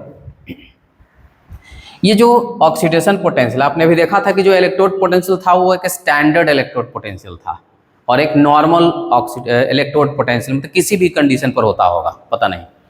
लेकिन अगर 1m 298 केल्विन पर अगर पोटेंशियल मेजर किया जाएगा उसको बोलेंगे स्टैंडर्ड इलेक्ट्रोड पोटेंशियल। उसका रिप्रेजेंटेशन आपको बताता है, oxidation potential of zinc half cell, क्योंकि ऑक्सीडेशन होता है हाफ रिएक्शन, रिडक्शन होता है हाफ रिएक्शन। जब दोनों मिलता है तब जाकर के बनता है रिडॉक्स रिएक्शन, जो कि एक कंप्लीट रिएक्शन होता है। अगर नॉट लिखा ऊपर छोटा सा जीरो जो आप देख रहे हैं, ये नोटेशन है स्टैंडर्ड कंडीशन का। जहां पर ये नोटेशन जीरो वाला नहीं है वो एक रैंडम कंडीशन का दिखा जा रहा है। यहाँ ऑक्सीडेशन पोटेंशियल ऑफ जिंक है, कैसे दिखाते हैं? ई का मतलब potential, electrode potential. Electrode potential को सिंबलाइज्ड किया गया कैपिटल ई से, जिसको आप EMF नाम जानते होंगे, इलेक्ट्रोमोटिव फोर्स से रिप्रेजेंट करते हैं। अब जिंक से जिंक 2+ ऑक्सीडेशन कर रहा है, increase in oxidation number. Oxidation क्या डिफाइन होता है? एक और है स्टैंडर्ड डिफिनीशन, ऑक्सीडेशन नंबर बढ़ेगा तो ऑक्सीडेशन होगा, ऑक्सीडेशन नंबर अगर घटेगा तो रिडक्शन होगा। तो यहाँ पर हम मेंशन करते चलते हैं, यहाँ पर जिंक पर ऑक्सीडेशन स्टेट क्या है? 0, और इधर जाकर के 2+ में हो गया, यानी इस जिंक का ऑक्सीडेशन नंबर बढ़ रहा है, और ई का मतलब पोटेंशियल है, मतलब यह है ऑक्सीडेशन पोटेंशियल ऑफ जिंक। उसी तरह से कॉपर 2+, 2 इलेक्ट्रॉन ले लिया है, और यहाँ पर न्यूट्रलाइज हो गया, 0 ऑक्सीडेशन नंबर है यहाँ पर, तो ऑक्सीडेशन नंबर 2 से घट के 0 हो गया, यानी कि घट रहा है तो रिडक्शन होगा। Oxidation potential of zinc, reduction potential of copper, जो कि स्टैंडर्ड कंडीशन पर नहीं है, eight any random condition.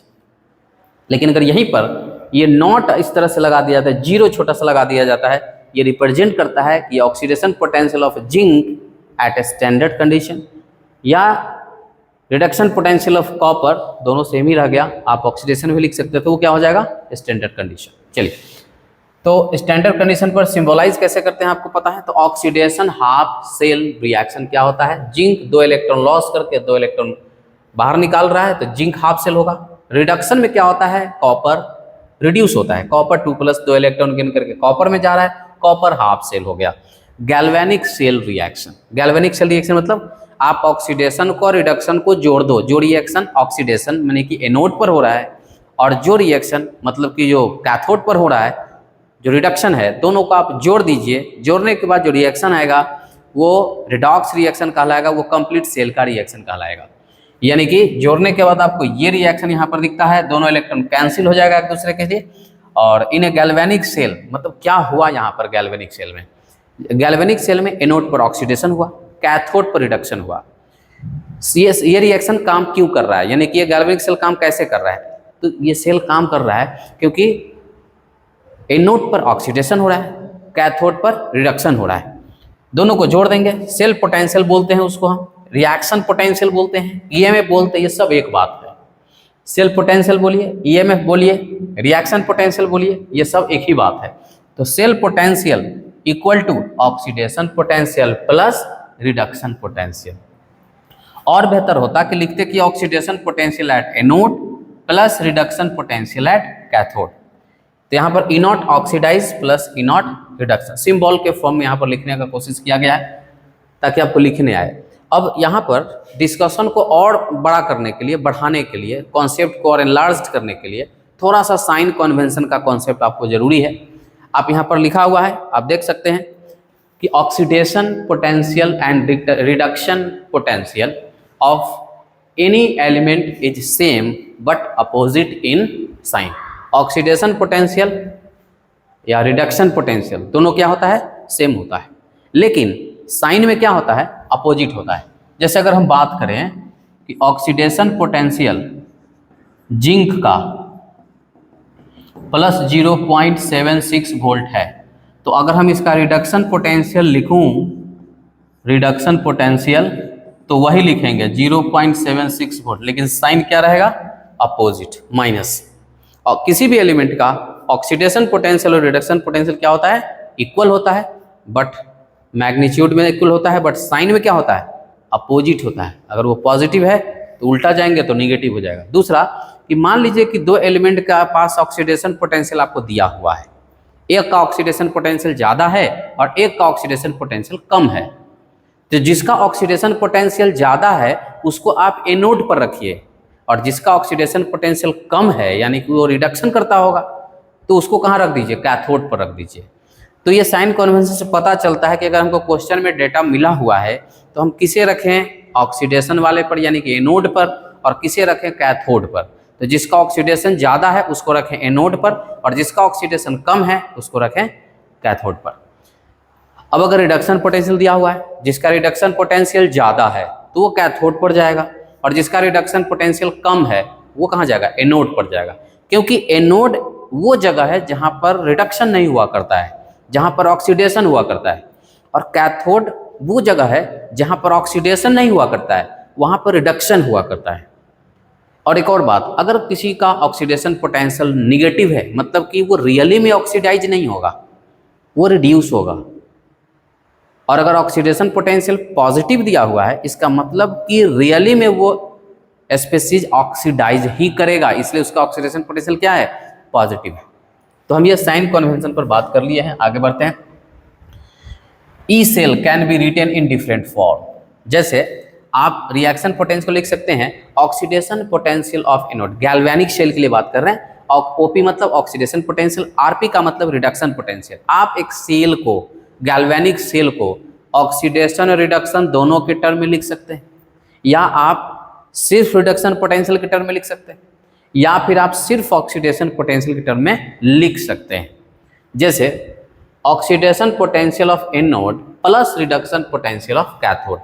Oxidation भी अपना पॉजिटिव साइन के साथ है और रिडक्शन भी अपना पॉजिटिव साइन के साथ है। अब अगर मान लीजिए कि हमें सिर्फ ऑक्सीडेशन पोटेंशियल में ही लिखना हो तो क्या करेंगे, ऑक्सीडेशन पोटेंशियल ऑफ एनोड जो जैसा है वैसा लिख दिए। लेकिन अब हमको रिडक्शन पोटेंशियल नहीं देना है, अब हमको क्या देना है, ऑक्सीडेशन देना है। तो ऑक्सीडेशन दे दीजिए, लेकिन साइन क्या कर दीजिए, अपोजिट कर दीजिए। यानी जिसको आप उल्टा करेंगे उसमें आपको माइनस साइन लगाना होगा। अगर रिडक्शन को ऑक्सीडेशन कर रहे हैं तो माइनस लगाइए, या अगर ऑक्सीडेशन को रिडक्शन में बदल रहे हैं तो माइनस लगाइए। यह भी ऑक्सीडेशन पोटेंशियल, यह भी ऑक्सीडेशन पोटेंशियल। हमने एनोड को तो ऑक्सीडेशन पोटेंशियल में देखा ही, कैथोड को भी ऑक्सीडेशन पोटेंशियल में देख रहे हैं, इसके लिए हमको यहाँ पर माइनस करना पड़ रहा है, क्योंकि कैथोड में रियली रिडक्शन होता है, लेकिन आपने क्या लिखा, ऑक्सीडेशन लिखा, इसलिए यहाँ पर माइनस कर दिया। अब रिडक्शन पोटेंशियल के टर्म में अगर हम लिखेंगे तो कैथोड का तो रिडक्शन पोटेंशियल पॉजिटिव होता है, बट एनोड का तो रिडक्शन पोटेंशियल होता नहीं, उसका तो ऑक्सीडेशन पोटेंशियल होता है। लेकिन अगर आपको रिडक्शन पोटेंशियल में लिखने का मन है तो आप कुछ नहीं करिए, माइनस कर दीजिए। और एनोड के लिए रिडक्शन पोटेंशियल क्या कर दीजिए, minus, reduction potential of anode. तो तीनों टर्म आप यूज कर सकते हैं, कोई भी फार्मूला आप यूज कर सकते हैं। इस पर भी एमसीक्यू क्वेश्चन पूछा हुआ है कि कौन सा फार्मूला गैल्वेनिक सेल के लिए सही है। ठीक है, नेक्स्ट आगे बढ़ते हैं। अगर इस सेल का वैल्यू 0 आ गया मतलब कि सेल डेड है, सेल काम नहीं कर रहा है। अगर ई सेल 0 है मतलब सेल काम नहीं कर रहा है, नो रेडॉक्स रिएक्शन। और अगर ई सेल 0 से बड़ा है यानी कि पॉजिटिव है, इसका मतलब रिएक्शन सही तरीके से सही डायरेक्शन में काम कर रहा है। और अगर ई सेल का वैल्यू निगेटिव हो गया मतलब कि रिएक्शन तो हो रहा है, काम हो रहा है, लेकिन उल्टा हो रहा है। जैसे डीसी फैन में वायर को अगर आप अपोजिट जोड़ेंगे तो फैन अपोजिट चलेगा, वायर को अगर आप सही जोड़ेंगे तो वो सीधा चलेगा। मतलब वर्क डन दोनों केस में हो रहा है, एक में सीधा एक में उल्टा। और ई सेल अगर 0 हो जाए मतलब कि सेल का पोटेंशियल डिफरेंस 0 हो गया है, कोई रिएक्शन नहीं हो रहा है, काम नहीं करेगा, सेल इज डेड नाउ। चलिए अब आते हैं नर्न्स्ट इक्वेशन। नर्न्स्ट इक्वेशन मतलब कई जगह आपको देखने को मिलेगा। नर्न्स्ट इक्वेशन है क्या? नर्न्स्ट एक साइंटिस्ट का नाम था। इन्होंने क्या किया कि स्टैंडर्ड कंडीशन और नॉन स्टैंडर्ड कंडीशन में, चूंकि स्टैंडर्ड कंडीशन में तो ईएमएफ पता होता है किसी का कि हाँ भाई जिंक का ऑक्सीडेशन पोटेंशियल स्टैंडर्ड कंडीशन पर प्लस 0.76 वोल्ट है। लेकिन अगर हम स्टैंडर्ड कंडीशन ना रखें, हम कोई टेम्परेचर बदल दें, प्रेशर बदल दें, कॉन्सेंट्रेशन चेंज कर दें, कुछ भी अगर हम चेंज कर दें तो उस कंडीशन पर जिंक का ऑक्सीडेशन पोटेंशियल क्या होगा, इसको देखने के लिए नर्स्ट ने एक ऐसा इक्वेशन बनाया जिसे कि निकाला जा सकता है और उसे कहते हैं नर्स्ट इक्वेशन। यानी कि इसको अगर पूछा जाए कि व्हाट इज नर्स्ट इक्वेशन तो आप बोल सकते हैं कि this equation relate EMF of standard and non standard condition of galvanic cell. किसी भी गैल्वेनिक सेल के ईएमएफ के स्टैंडर्ड और नॉन स्टैंडर्ड कंडीशन के बीच में जो रिलेशन बनता है उसको कहते हैं नर्स्ट इक्वेशन। चलिए नर्स्ट इक्वेशन के लिए अगर हम बात करें, हम अलग अलग बात कर लेते हैं। पहले हाफ सेल के लिए बात कर लेते हैं, फिर कंप्लीट सेल के लिए भी बात करेंगे। जैसे पहले आ जाते हैं एनोड वाले कंपार्टमेंट में। एनोड सेक्शन में क्या होता है, जिंक का ऑक्सीडेशन होता है। जिंक इस तरह से ऑक्सीडाइज हो गया तो क्या होगा, oxidation potential of zinc at any random condition equal to oxidation potential of zinc at standard condition minus 2.303 RT/NF। R है गैस कांस्टेंट, T है टेम्परेचर, N है नंबर ऑफ इलेक्ट्रॉन ट्रांसफर और F है फैराडे 96500। लॉग प्रोडक्ट का active mass by reactant का active mass. Product में कौन है, प्रोडक्ट में है जिंक 2+ आयन और रिएक्टेंट में कौन है, जिंक। ठीक है, अगर स्टैंडर्ड कंडीशन पर बात करें तो ये वैल्यू फिक्स हो जाता है। 2.303 RT/F का वैल्यू 0.0591 हो जाता है। आगे लिखे हैं इसको 0.0591/2। N मतलब नंबर ऑफ इलेक्ट्रॉन ट्रांसफर 2 हो रहा है। और ये जो चीज़ है अभी आपको बताया है, ई सेल मतलब oxidation potential at any condition, E nought cell मतलब oxidation potential at standard condition. R क्या हो जाएगा, गैस कांस्टेंट 0.0821। N होता है number of electron transfer, F होता है फैराडे जिसका वैल्यू हम लोग जानते हैं 96,500 कूलम। नेक्स्ट आते हैं नर्स्ट इक्वेशन। कैथोड वाले सेक्शन में चलते हैं। अभी हम लोग एनोड वाले सेक्शन में थे, अब कैथोड वाले में आते हैं। कैथोड में क्या हो गया, रिडक्शन पोटेंशियल होता है, आपको पता है। यानी कि कॉपर जो है आयन 2 इलेक्ट्रॉन गेन करके और कॉपर में डिपॉजिट हो जाता है। अब इसके लिए क्या करेंगे, reduction potential of copper at any random condition equal to reduction potential of copper at standard condition 2.303 RT/NF log product का एक्टिव मास बाई रिएक्टेंट का एक्टिव मास। प्रोडक्ट है कॉपर और रिएक्टेंट क्या है, Cu2+, वो नीचे आएगा। अब हम स्टैंडर्ड कंडीशन पर अगर बात करें तो 2.303 RT/F के बदले में 0.0591 आप लिख सकते हैं। दोनों सेम ही फार्मूला है, यहाँ पर वैल्यू कैलकुलेट करके रखा गया है, ये बिना कैलकुलेट करके है, दोनों सेम फार्मूला है। अब बात करते हैं Nernst equation for galvanic cell. Same लिखा जाएगा, मतलब कि पूरा कैथोड और एनोड दोनों को आप क्या कर दिए हैं, अटैच्ड कर दिए हैं। मतलब कि अब केवल ऑक्सीडेशन नहीं है, अब केवल रिडक्शन नहीं है, अब है आपके पास रिडॉक्स, यानी कि रिडक्शन भी है और ऑक्सीडेशन भी है। पहले तो रिएक्शन आपको लिखना होगा। कभी भी नर्स्ट इक्वेशन लिखने से पहले आप क्या करेंगे, ऑक्सीडेशन और रिडक्शन दोनों को मिलाकर के एक कंप्लीट रिएक्शन लिखेंगे। दैट इज कि ये एक रेडॉक्स रिएक्शन है। और रेडॉक्स रिएक्शन है मतलब अब ये पूरा सेल का रिएक्शन है। अब हम ना ऑक्सीडेशन लिखेंगे ना रिडक्शन लिखेंगे, अब क्या लिखेंगे, सेल लिखेंगे। अब यानी कि cell potential at any random condition equal to cell potential at standard condition minus 2.303 RT/NF log product by reactant. Product में कॉपर और जिंक आयन है और रिएक्टेंट में जिंक और कॉपर आयन है। इस तरह से लिख लिए। अब यहाँ पर दो बात आपको यहाँ पर बताएंगे, दो चीज। Positive charge ion in aqueous medium and neutral atom in solid state. क्या मतलब हुआ इसका, देखिए अगर पॉजिटिव चार्ज आयन है इसका मतलब कि वो एक्वस मीडियम में है। पॉजिटिव चार्ज आयन अगर है तो वो किस में है, एक्वस में है। और अगर न्यूट्रल एटम है मतलब कि वो सॉलिड स्टेट में है। जैसे जिंक यहाँ पर न्यूट्रल है तो ये होगा सॉलिड, कॉपर में आयंस आया हुआ है तो ये हो जाएगा एक्वस। यहाँ कॉपर न्यूट्रल है तो ये हो जाएगा सॉलिड, जिंक आयन है तो ये हो जाएगा एक्वस। ये चीज़ यहाँ पर लिखा हुआ है। दूसरा कि सॉलिड स्टेट में एक्टिव मास 1 हो जाता है, तो आप चाहें तो यहाँ से कॉपर को हटा सकते हैं और यहाँ से जिंक को हटा सकते हैं, क्योंकि इसका एक्टिव मास क्या हो जाएगा, 1 हो जाएगा। तो ऊपर सिर्फ जिंक आयन, नीचे सिर्फ कॉपर आयन लिख सकते हैं। ये एक नर्स्ट इक्वेशन है कंप्लीटली गैल्वेनिक सेल के लिए। अब थोड़ा सा गैल्वेनिक सेल में वर्क डन के बारे में बात करते हैं। चूंकि इलेक्ट्रिसिटी मिल रहा है और इलेक्ट्रिसिटी जब मिल रहा है उससे कोई काम हो रहा है, जैसे कि कोई भी डिवाइस, फैन, लाइट, ऐसा कुछ भी चल रहा है, कितना काम हो पा रहा है, जो भी इलेक्ट्रिसिटी आपको मिल रहा है उससे काम कितना हो रहा है, वर्क डन कितना हो रहा है। अब इसको जानने के लिए फिजिक्स के कुछ टूल्स का जरूरत पड़ेगा, work done and EMF. EMF को आप सेल पोटेंशियल बोलते हैं, इलेक्ट्रोमोटिव फोर्स बोलते हैं, बहुत सारा नाम एक ही चीज को। तो work done equal to charge into potential, ये फिजिक्स में आप पढ़ सकते हैं। आपको वहां देखने को मिलेगा कि अगर आप किसी पोटेंशियल डिफरेंस के अक्रॉस चार्ज अगर मूव कर रहा है तो वहां जो वर्क डन होता है वो होता है चार्ज इनटू पोटेंशियल। यहाँ पर Q क्या है, Q इज चार्ज, और V क्या है, तो V है पोटेंशियल डिफरेंस, पोटेंशियल। तो चार्ज इनटू पोटेंशियल क्या हो जाएगा, वर्क डन हो जाएगा। अब यहाँ गैल्वेनिक सेल में चार्ज क्या होता है, 1 Faraday, 2 Faraday, 3 Faraday, 10 Faraday, 50 Faraday, हम मान लेते हैं कि N फैराडे है। तो N फैराडे जो हो जाएगा वो चार्ज हो जाएगा। और पोटेंशियल क्या होगा, ई सेल। ई सेल को हम रिएक्शन पोटेंशियल कहते हैं।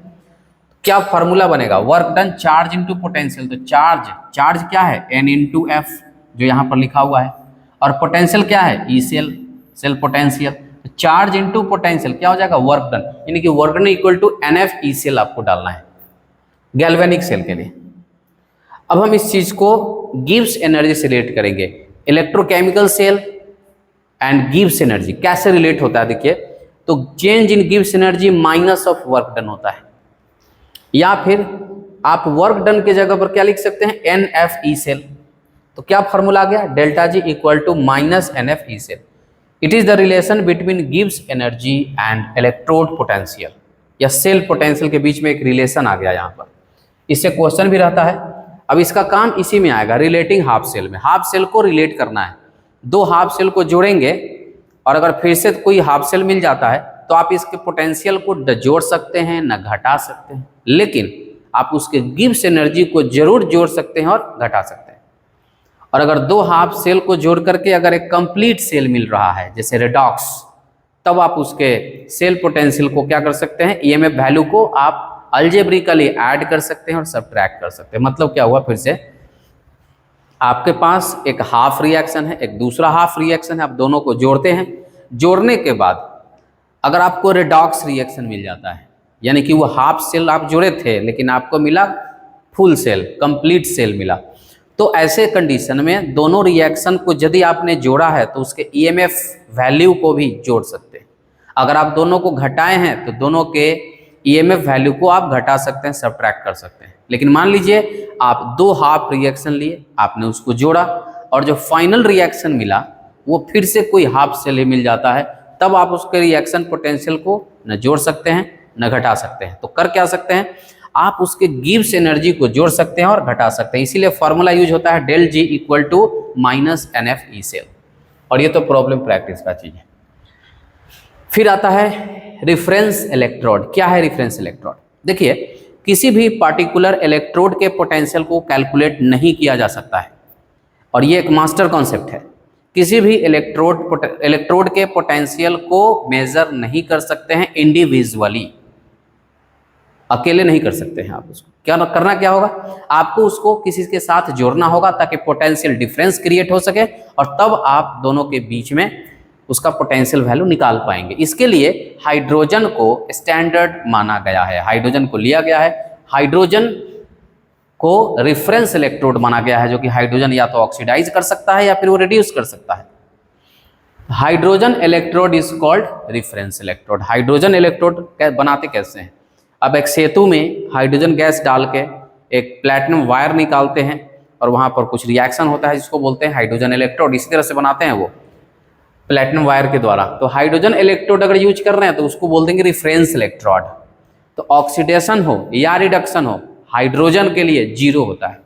ऑक्सीडेशन पोटेंशियल या रिडक्शन पोटेंशियल रिफरेंस इलेक्ट्रोड के लिए हमेशा क्या होता है, 0 होता है। जैसे E0 H से H प्लस, H पर 0 ऑक्सीडेशन स्टेट, बढ़ रहा है ऑक्सीडेशन पोटेंशियल ऑफ हाइड्रोजन। यहाँ पर देखिए H प्लस पहले है, बाद में H है, तो प्लस था बाद में 0 हो गया, यानी कि रिडक्शन पोटेंशियल ऑफ हाइड्रोजन। तो ऑक्सीडेशन पोटेंशियल ऑफ हाइड्रोजन भी 0 होगा, और रिडक्शन पोटेंशियल ऑफ हाइड्रोजन भी क्या होगा, 0 होगा।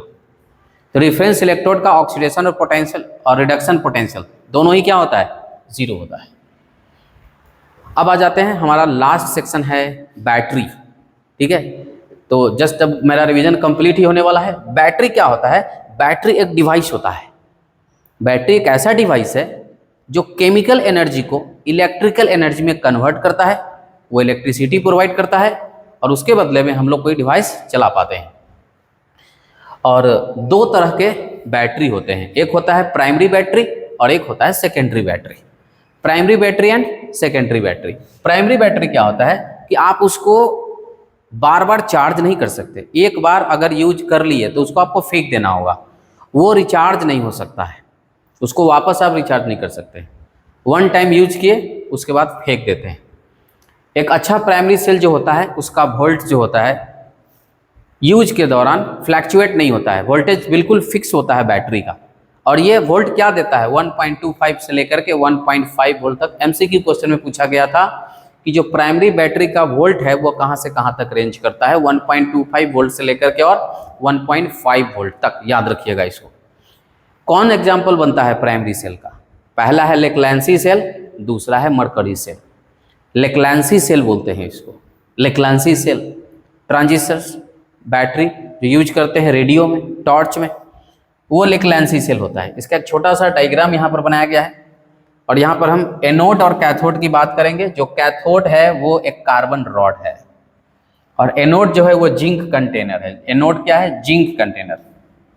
कैथोड क्या होगा? Graphite rod. और इन दोनों के बीच में एक पेस्ट भरा हुआ होता है अमोनियम क्लोराइड और मैग्नीज डाइऑक्साइड का।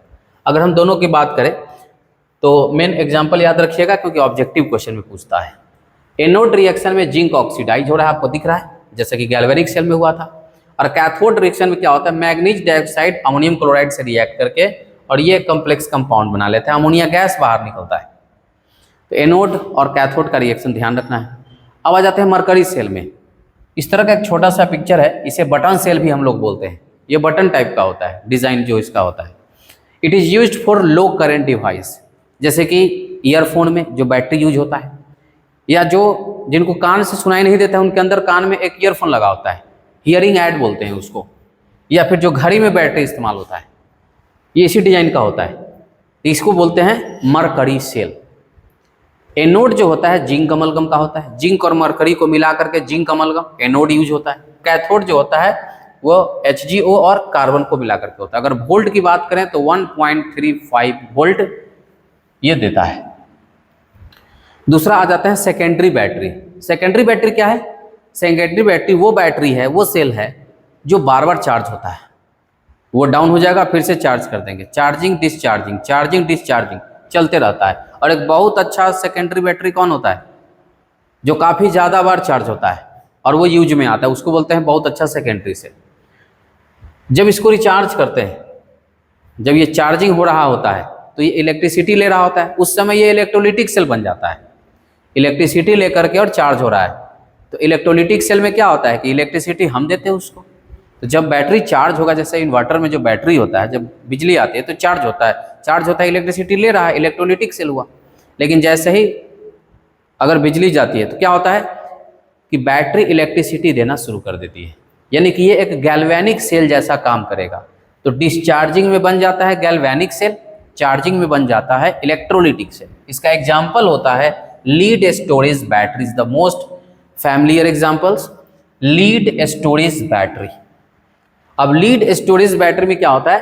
जो एनोड होता है वो एनोड लीड का बना होता है और जो कैथोड होता है वो लीड डाइऑक्साइड का बना होता है, पिक्चर में आप देख सकते हैं। और इन दोनों के बीच में लीड ग्रिड होता है जिसमें कि सल्फ्यूरिक एसिड, पूछता है कितना सल्फ्यूरिक एसिड होता है? 38% सल्फ्यूरिक एसिड। कितना होता है? 38% H2SO4 with distil water mix करके और इसके अंदर डाल दिया जाता है। एनोड पर ऑक्सीडेशन होता है, ये पहले से पता है आपको।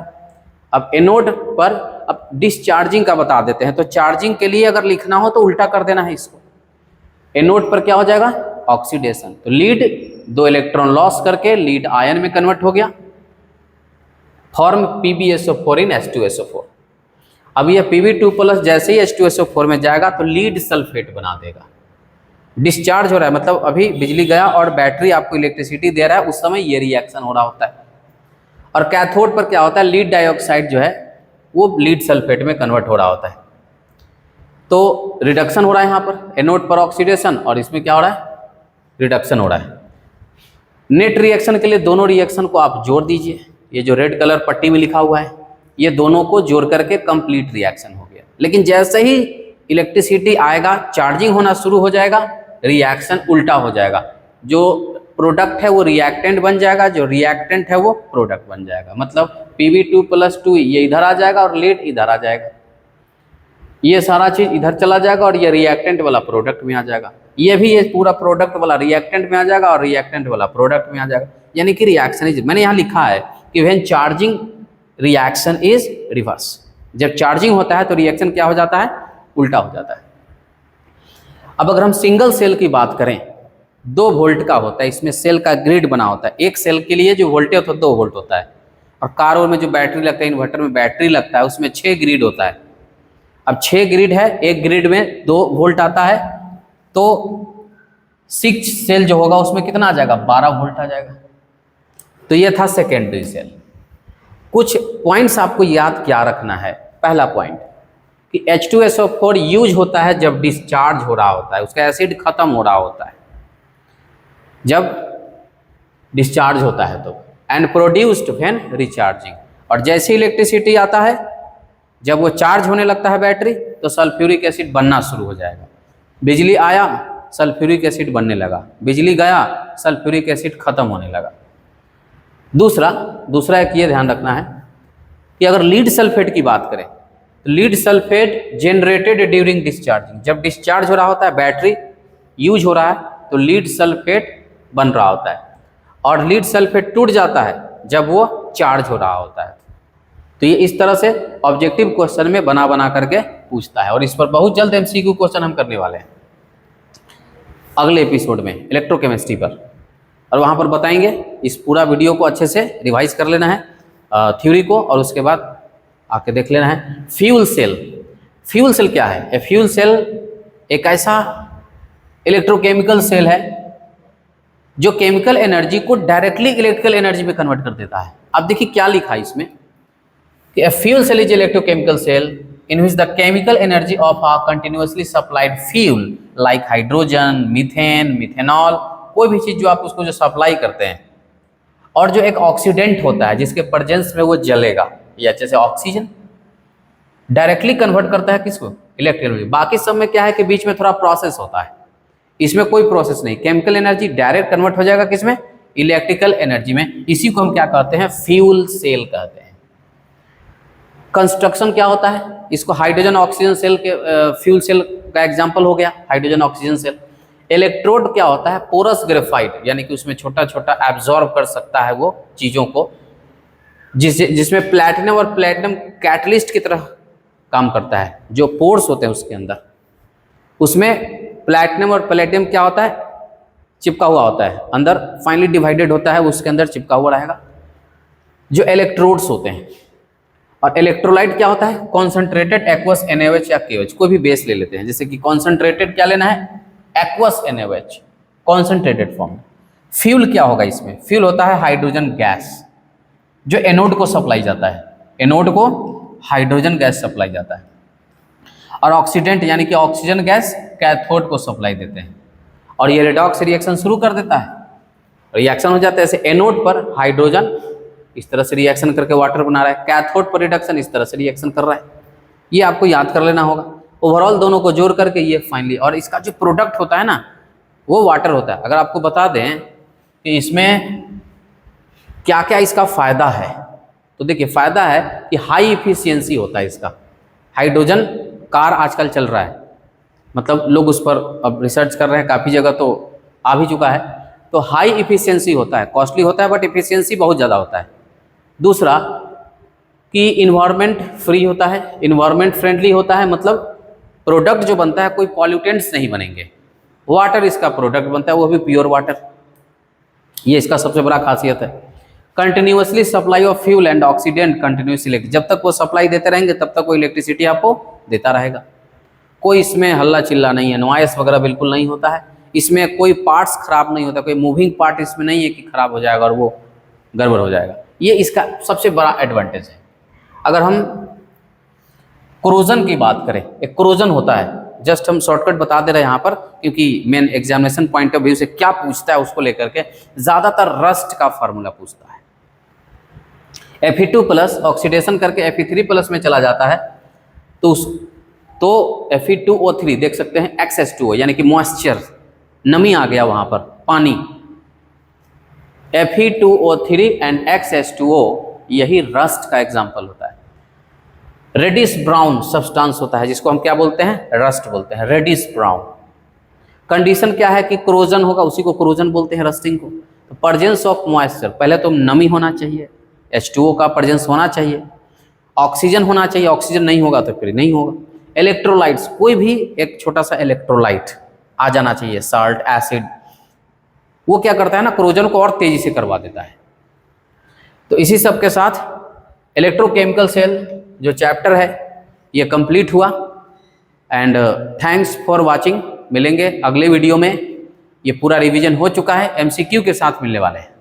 Thank you.